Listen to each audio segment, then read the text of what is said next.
Todos muy preocupados. Los trabajadores habían minado la entrada del socavón, había gran cantidad de dinamita para evitar que los militares ingresen a la mina, pero por fortuna no intentaron. Después de un tiempo prudente, dos compañeros armados fueron a hacer reconocimiento para informarnos sobre la situación que pasaba afuera. Después de largos minutos volvieron y nos indicaron que solo se oían gritos, disparos.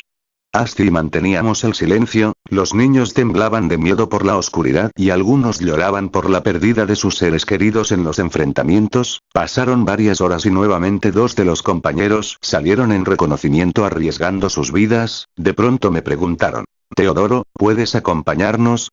No había que pensar, era mi pueblo. Estaba dispuesto a sacrificar mi vida por la libertad de mi nación. Inmediatamente les contesté: sí, vamos compañeros.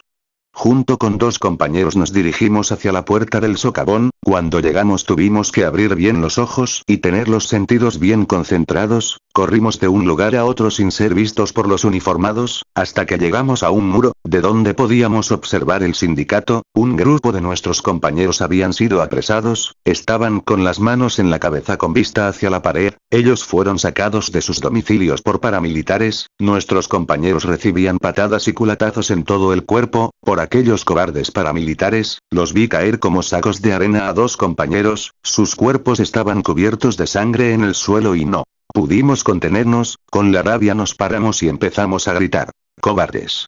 ¡Asesinos! Recibimos como respuesta disparos. En ese momento cayó uno de mis compañeros, Antonio, estaba muerto. Fue un joven que tenía mucho futuro en su vida. Quedamos dos y tuvimos que regresar a la mina. Vimos que los paramilitares se nos venían encima disparando como locos desesperados. En verdad fue un milagro que logramos ingresar nuevamente al socavón. Nuestros compañeros se encontraban bastante preocupados. Después de varias horas los uniformados se marcharon del campamento, habiendo quedado en acuerdo con el gerente de la empresa de normalizar las actividades laborales y levantar el paro general, que todos regresen a sus fuentes de trabajos. Posteriormente, una vez que nos comunicamos, empezamos a salir uno tras otro, pero lo primero que hicieron fue buscar a sus esposos, padres e hijos. Nunca olvidaré esos momentos tan amargos, llenos de lágrimas, porque sabían que sus padres vivían aún. Personas de edad bastante avanzada caminaban afanosamente en busca de sus seres queridos, algunos llenos de alegría, pero otras personas se encontraban tendidos en el suelo empapados de sangre. Sus familiares golpeaban el suelo quejándose porque algunas compañeras decían: ¿por qué mataron a mi esposo? Dirigiéndose al cielo en medio de llanto gritaban: castígalos, Padre.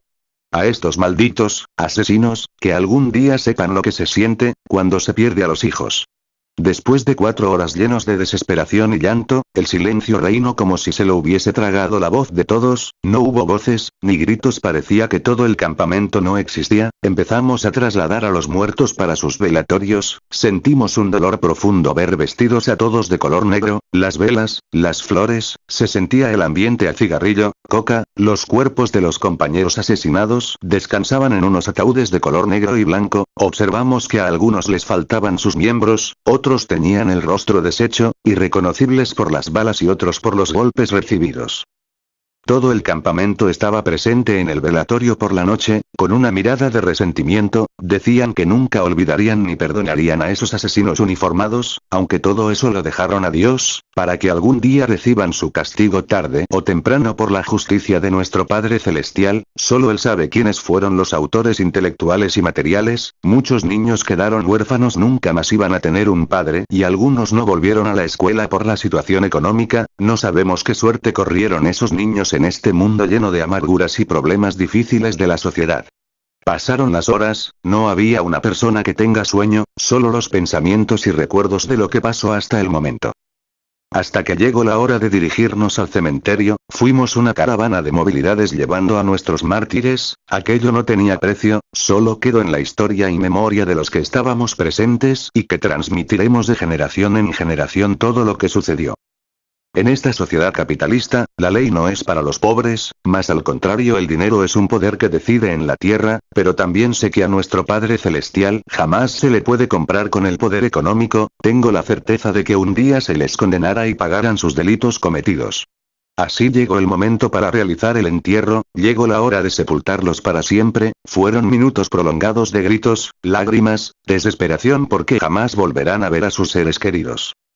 Así, todo eso sucedió en nuestro campamento, algunas niñas fueron víctimas de violación de los uniformados y paramilitares drogados, es bastante horrible recordar todo eso, ojalá que no les pase a sus hijas todas esas barbaridades que han hecho, con niñas inocentes y humildes.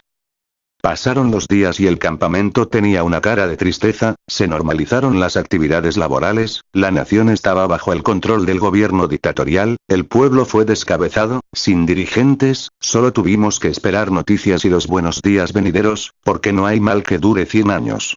La universidad estaba cerrada a nivel nacional, me quedé a ayudar a mi padre en su trabajo y por las noches estudiaba como siempre, sin descuidarme de mis hermanos menores en sus estudios, así pasaron días y meses.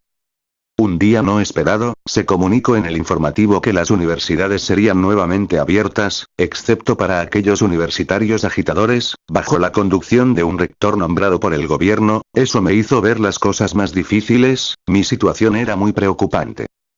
Después de varias semanas empezaron a reabrir las universidades, el ingreso de los estudiantes fue bastante controlado, pasaron unos días y mi padre fue a conversar con el gerente para pedirle el favor de que me ayude, pero no quiso escucharle. Posteriormente, después de unos días, mi padre buscó la manera de conversar con su esposa del gerente y se fue a trabajar a su casa para podar los árboles de pino y tuvo la gran oportunidad de hablar con la esposa del gerente, fue una suerte.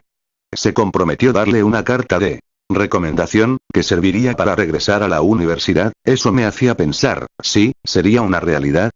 Pasaron las semanas, seguía pensando en la carta de recomendación, un día mi padre llegó con una sonrisa en los labios, de lejos se notaba una gran alegría en su rostro, tenía en la mano una carta, nos reunió a toda la familia para comentarnos. Tengo buenas noticias para toda la familia, la carta. Me entrego, Teodoro, tienes que prepararte para tu viaje. En realidad fue una gran sorpresa, que no esperaba, A mi padre le dije, gracias, papá, eres el mejor. Las clases ya habían empezado en la universidad hace 2 meses, tenía que poner las manos a la obra sobre mi viaje, no podía perder más el tiempo, mis padres me indicaron que el viaje podía realizarse 3 días después, me recomendaron para no tener más problemas y solo debía dedicarme a mis estudios, conociendo la pobreza en la que nos encontrábamos toda mi familia. Pasaron los 3 días y muy temprano por la mañana salí de mi casa despidiéndome de toda mi familia, con el deseo de estudiar, era un compromiso grande y no podía fallarles a mis padres, mi viaje fue lleno de pensamientos, tenía la mente muy confundida hasta que llegué a la ciudad, la diferencia era que ya conocía y debía hacer algo provechoso para que un día pudiera vivir en buenas condiciones y también para poder ayudar a mis padres, hermanos y personas que necesitan, pero, en la parada de la movilidad empecé a sentir temor, estaba traumado como si alguien me estaría esperando para apresarme. Tenía que olvidarme y solo pensar en mis estudios, caminé hasta el cuarto alquilado y me venía recuerdo de los lugares que pasé con mi amigo Jimmy, no sabía cuál era su situación, pero no había perdido mis esperanzas de que un día lo volvería a ver con vida. Cuando llegué a la casa de Don Timo, empecé a arreglar las cosas que quedaron en mi cuarto, después de tanto tiempo. 3 horas más tarde Don Timo y su esposa llegaron y en cuanto supieron que llegué vinieron a conversar y me recomendaron. Joven Teodoro, no queremos más problemas con la policía, tienes que alejarte de la política o en cambio vas a tener que entregarme el cuarto. Me hizo muchas otras recomendaciones muy tajantes, más tarde llegamos a un acuerdo y me comprometí. Don Timo, me dedicaré exclusivamente a mis estudios. Así ellos me aceptaron y me puse muy contento después de conversar y llegar a un acuerdo con Don Timo y Doña Felipa, porque estaba preocupado pensando en que quizá me sacarían de su casa, empecé a prepararme para el día siguiente, tenía que enfrentar mis problemas en la universidad. Al día siguiente, a las 6 de la mañana preparé mi desayuno y bajé pensando en lo que iba a decir en el rectorado, pedí audiencia para entrevistarme con la autoridad, una vez que me concedieron pasé muy tímidamente, conversé y le entregué la carta de recomendación, fueron varios minutos de preocupación, especialmente cuando reviso las listas negras, fueron momentos de tensión, pensaba que sería detenido, finalmente, no había nada en contra de mi persona, fue un alivio tan grande, el rector de la universidad me dijo. Bueno amigos, vean el siguiente capítulo de Amargos años de un estudiante. De Jaime Aduana Quintana. Yo soy David Mamaní, y esto es Robin 450.